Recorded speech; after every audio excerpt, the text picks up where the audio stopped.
Hey out there, it's Friday, TGIF. Thank God I'm free. Thank God we're free, right? So listen, this is exciting. I haven't done this in a few weeks. I'm inside a house that has potential. It's vacant.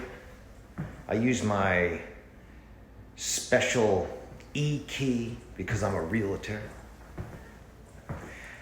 I got turned on to this house from Rose the realtor. Rose the realtor is married to Tommy the contractor. And before I forget, a shout out to Tom's dad. I went over, saw him today over at Tom's house. Mr. Burke, you're looking good. So anyway, listen, I'm over at this house and it has potential, but there's a lot of unknown factors. The biggest unknown factor is how much it would cost to raise this house, to lift this house. If you're not from this area, then some areas around here that's adjacent to the Raritan Bay or the ocean, they're in flood zones. And depending on how much damage the house sustained during, it could be during any storms, but the most recent one was Sandy, Superstorm Sandy.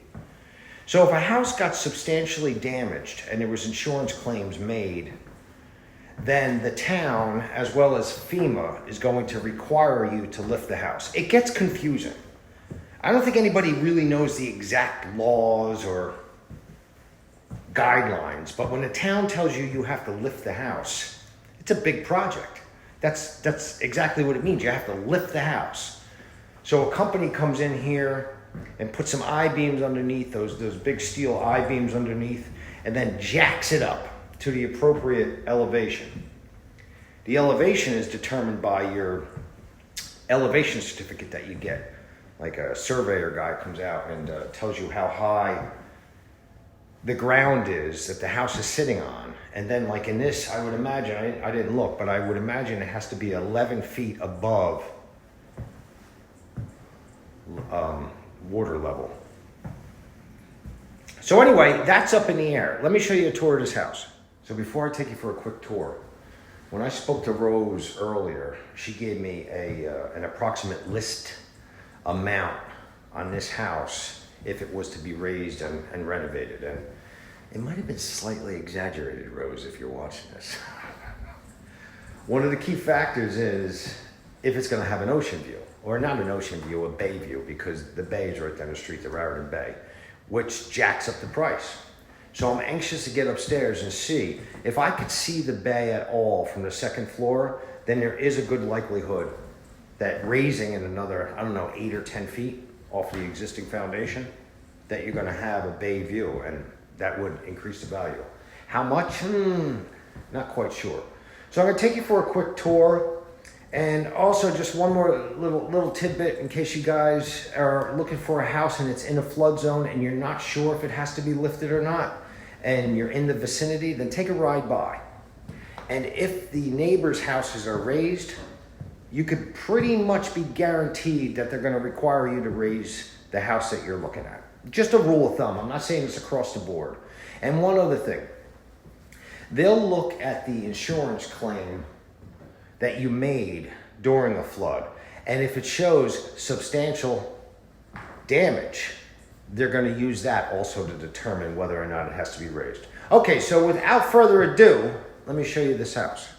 All right, so this is what you see when you walk in the front door, kitchen.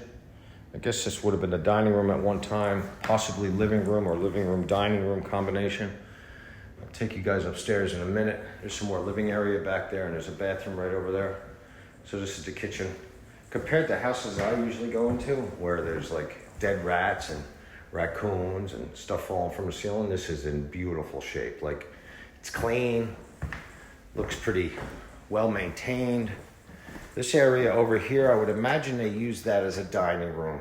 It's just where they could use all that other area as a living room at one time. And then they took this other space over here that was probably a garage at one time and made it into a living area. Now, this side of the house, from this dining room area and then where that garage was, there's no second story above this.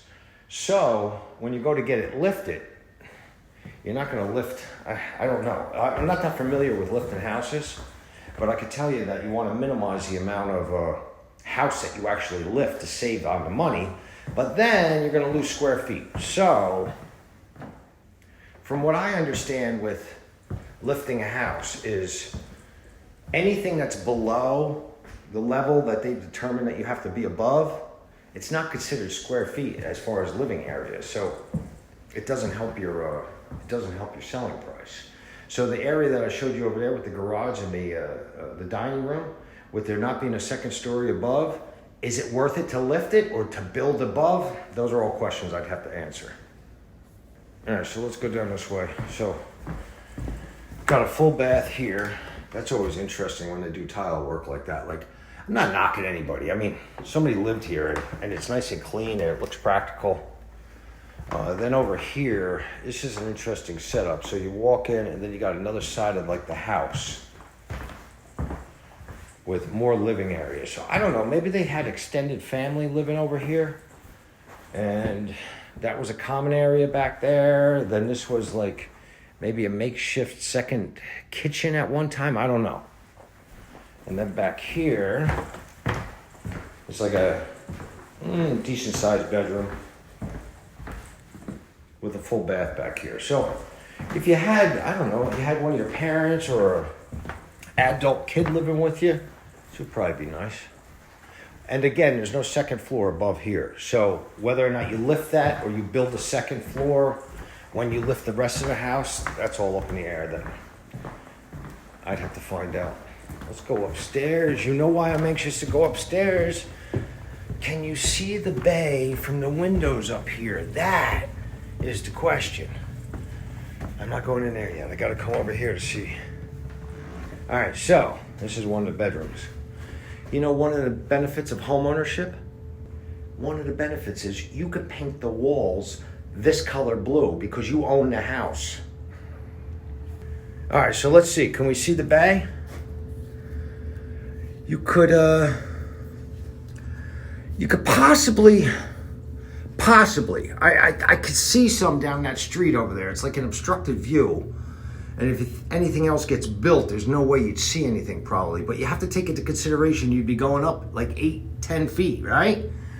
So I don't know about the ocean view or water view, you know? I keep on saying ocean. There's no ocean over there. Look, somebody liked that color blue over here too. So there's another bedroom over here. I think the house is listed as 5 bedroom, 3 bath. So let's see, we got 1, 2, got a full bath over here. All right.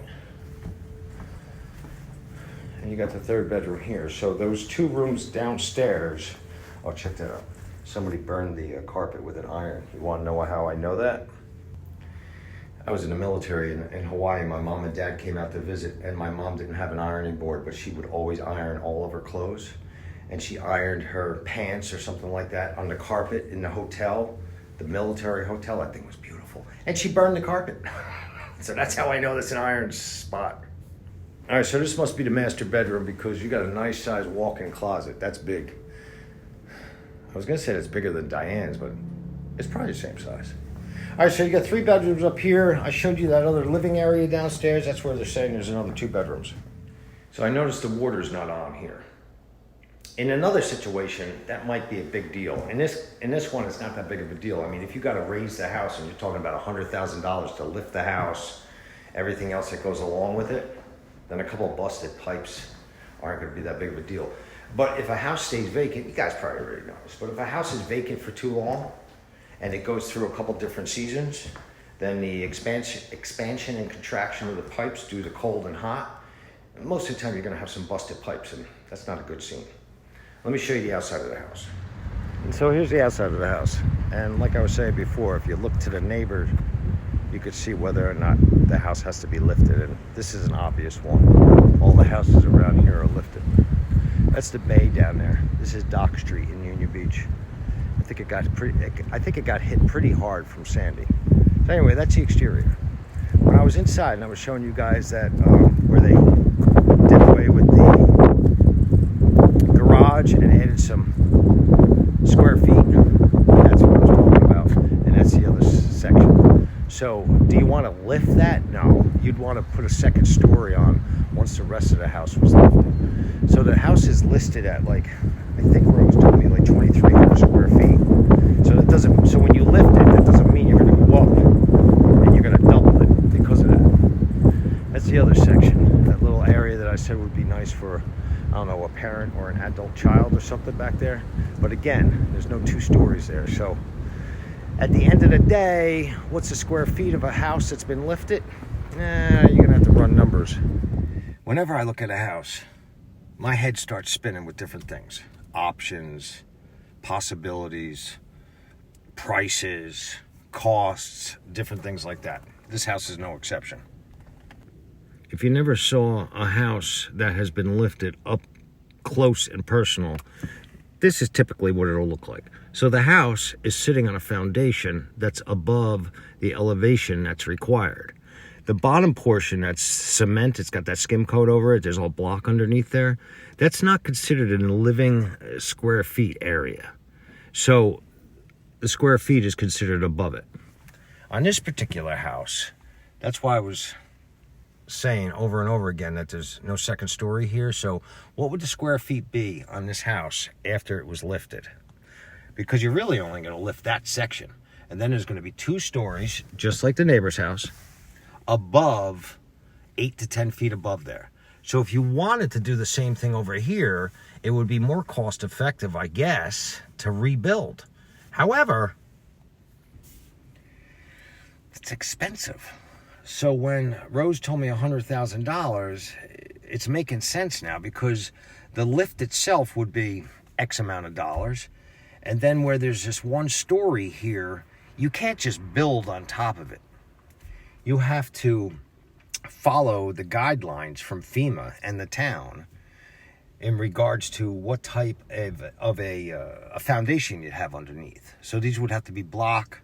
You'd have to have the flood vents in there and everything else. So you couldn't just put like 2x4 construction above this first floor and then call it a day. They won't let you do that.